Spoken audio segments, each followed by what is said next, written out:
on the 7th of March, our church celebrates the feast day of St. Paul the Simple. The following are some details on his life and works. Paul the Simple was a farmer whose first full 50 years of life were lived in complete obscurity, with no indication that he would ultimately attain prominence in Christian thought and deed. His sincerity in Christian endeavour was that of the average devout believer in Jesus Christ. He followed a quiet pattern of church attendance and prayer. Outwardly, he was a pious but unobtrusive, somewhat inconspicuous tiller of the soil who would scarcely have been expected to actively promote Christianity.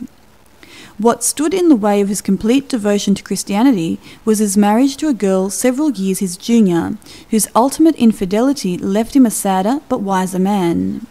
Having done his best to preserve the marriage, and rewarded for his patience by his wife's leaving for other companionship, Paul the Simple found a noble purpose for his life. With high expectations he left for the desert and his true destiny. His travels brought him into Egypt. There he sought out the greatest monastic figure of the day, St. Anthony, who was unimpressed by the farmer and suggested that he seek out some other approach to the throne of heaven.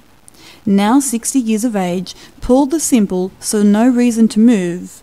Therefore, for 3 days and nights, he camped outside the cave of St. Anthony. The latter was thereby convinced of Paul's complete sincerity and welcomed him into monasticism. Thus, at the age of 60, at a time when most men look to a life of ease and retirement from life's daily struggles, Paul set about laying the foundation of his work for Christ that brought him due recognition. He settled in a cave not far from that of St. Anthony.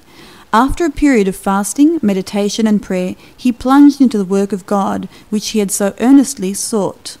Soon his tiny cave was a haven for those who sought the truth of Jesus, and not long afterwards his reputation became as great at St. Anthony's, who then smiled whenever he remembered the way he had first slighted his strong friend Paul.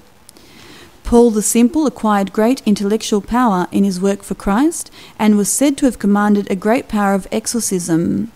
For this reason, he was constantly consulted by troubled souls who found comfort in his gentle wisdom. Paul's first 50 years of life were spent in obscurity.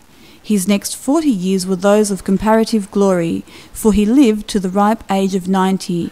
He died on the 7th of March, 340.